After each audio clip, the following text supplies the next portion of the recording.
Hello boys and girls, welcome to Lorenzo's Mission a Day, Mission 29. Today I will not be talking about money, how much we got and how much the viewership brought in, because I'm recording this after the fact, so I don't have quick insight in these numbers. Suffice it to say I had a couple of views, a couple of new subscribers, and as usual a very hearty welcome to all of you. Hope you enjoy the videos and will for the foreseeable future. What we're doing today in the game is, dare I say, not that interesting. Stay tuned though. What we're doing is launching 2 communication satellites to make us some money again. Yesterday's mission, even though it was a great success with the Kethane mining and refueling Kearney's ship, didn't bring us any cash, and we need some to go to Juna, which in fact is planned for tomorrow. So I'm talking now after the fact because the mission, I'll use it as a backdrop. So launching a satellite into orbit, changing its inclination to match the customer's wishes in the mission controller is not the most interesting thing, and we've done it before. So what I'm going to talk to you about today is some real world space things. First of all, we will talk about NASA and its current difficulties. There are quite a few news articles out there on the web that have one thing in common: NASA's budget is in trouble, it's being cut, and they have to scrap programs. First and foremost, the ASRG program, I think. Anyway, the exact acronym isn't that important. What matters is that this was a program aimed at developing more efficient radioisotope thermoelectric generators. Well, the thing is, this would not in fact be a thermoelectric generator, it'd be a Stirling engine. But it's important that they were trying to make a more efficient way of extracting electricity from the radioactive decay and the thermal energy that generates off plutonium-238. This is important because plutonium isn't something you can go and mine. You have to make it. Before the Second World War, before the Cold War, it didn't exist in nature, at least not on Earth or in the solar system. This is something that can only be made artificially, or it does get made in supernova stars and stuff, but it's very unstable. It decays in a half-lifetime of about 30 years on a cosmic scale that just doesn't exist anywhere. It decays immediately. So in the Cold War, when everyone was building nukes and fiddling around with fissionable material, that was built and stockpiles were made. Now, of course, we're a few decades later, quite a few missions later, and the worldwide stockpiles of the stuff are dwindling. They are at a frighteningly low level at about 10-15 kilograms in the US. Russia doesn't disclose how much it has. Rumors are it's 0. And there is currently no production capability. Just to put that 15 kilos in context, the Curiosity Mars rover carries 11. So we have about enough for one more deep space or high power mission. Generating it, so using that more efficiently was quite smart, was quite important. Moreover, that research project had been going for a few years and was nearing completion. Anyway, they had to scrap it, work has been stopped, and without plutonium to generate power for deep space spacecraft, deep space exploration will go on a back burner for NASA for sure, because NASA did actually task the Department of Energy to make some plutonium, but that will be on the order of magnitude of 1 to 2 kilos per year. So with the mission requirement roughly at 10-15 kilos, that's one mission per decade if it's not used for anything else. So that's a piece of news this week or this month. It's not that new, but it's fairly new. So that's not great news for those of us that like deep space exploration. Further swings of the axe happen in the Extended Mission Department. This is the department where NASA operates its extraterrestrial missions after the prime mission duration has finished. They get their funding based on the construction of the craft, obviously the launch, and the costs of manpower on the ground to run the mission for its duration. Most missions, though, they run a lot longer than the prime mission and can then do prime science. For instance, the Curiosity Mars rover is now over halfway through its prime mission, and it shows no signs really of giving up. It could easily go for a decade. So if that were to be continued for longer, they would need additional funding through that program. Same with the Cassini mission. It's been at Jupiter, and now it's at Saturn, which is an extended mission in and of itself, and now they're considering to have a further extended mission to fly it very close to the rings of Saturn, which would do unprecedented, never before done science.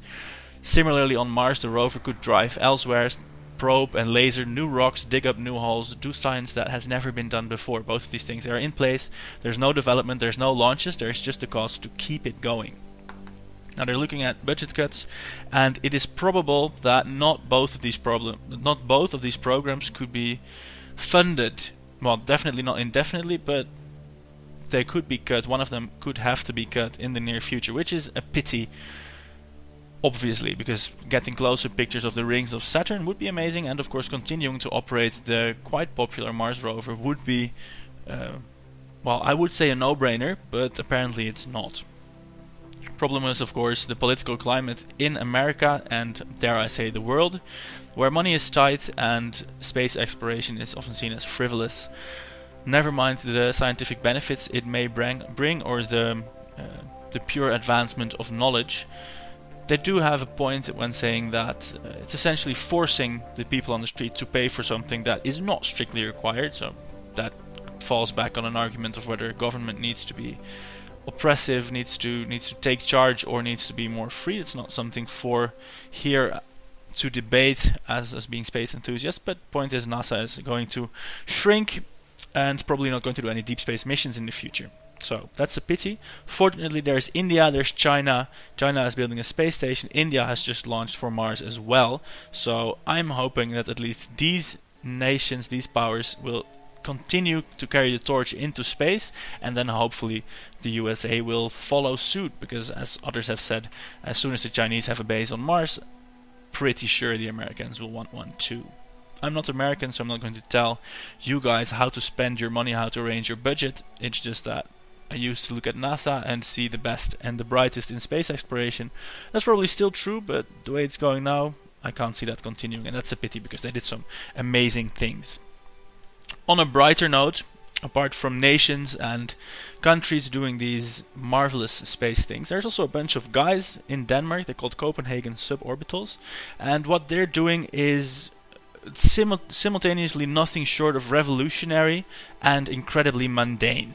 What they're doing, they're trying to build a rocket that will carry a man into space for a few minutes, to go on a suborbital trajectory over the Kármán line, which is at 100 kilometers, and then to plunge back to Earth. This is mundane in the fact that any rocket launch, any launch to the ISS, does so much more. It is unprecedented in the fact that they are a bunch of guys. They are not a country, they are not a nationally funded agency. They are literally two guys that built this in a shed. They have about 45 people that come in and help on an irregular basis, and they have a lot of fan support, but still their funding is very low, and they basically hand weld the rocket and assemble their concrete test stands themselves, and they do everything themselves. They are slated to do the engine test for their suborbital rocket in December, around the 30th probably. If that engine test goes well, there will probably be a test flight in 2014, and with that going well, there could very well be a manned suborbital space flight somewhere in 2015.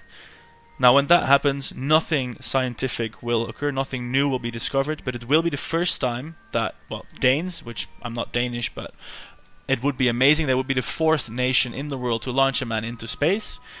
They would do it themselves. They are private people. They would just have built a rocket in a shed in their backyard and launched it into space, and they're doing it all open source.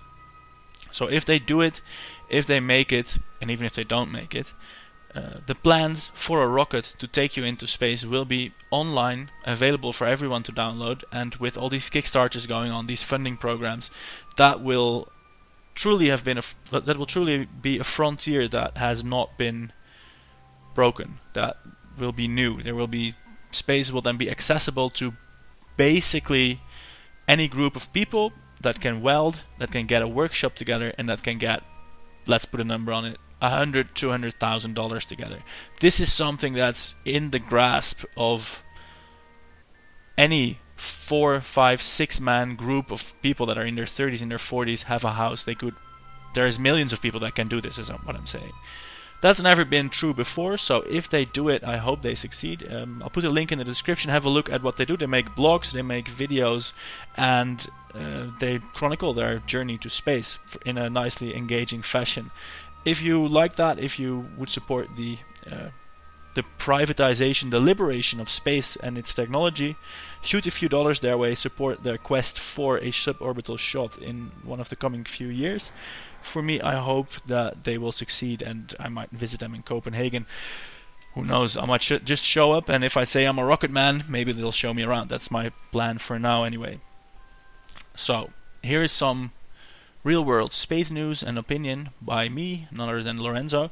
Coming back to the mission we flew today, I planned to launch 2 communication satellites, and I did, but the first one was knocked off its proper course by virtue of being decoupled. That tiny force altered its orbit sufficiently to make it unable to cash in the mission. That was a bit of a pain, but the second one we managed to put in the specified orbit, which then gave us, I think, 65,000 credits. So with that money in hand, we return to the Space Center, and tomorrow, if all goes well, if I get a few views, a few subscriptions, and I need like 4,000 or 5,000 more credits, then we can launch our rover to Juna. And that will be a nice mission. I've never built or flown a rover before, so there might be some interesting, hilarious quirks, or it might be a complete failure, or, who knows, a complete success. If it is a success, we will have a lot of money with which to do many other missions. Anyway, this was Lorenzo. Again, thanks for watching today. I hope you enjoyed it. If you did, press like, hit subscribe if you didn't yet, and if you watched, you gave me 100 credits. 1 view equals 100 credits in this game, and 1 subscription equals 1,000. So thank you for doing that, and you could of course also share it with your friends for some extra sharing goodness. I don't know what the word is I wanted to use for that. Karma, maybe. Anyway, I'm through what I want to tell you, just rambling now. So thanks for watching, and I'll see you tomorrow. Goodbye.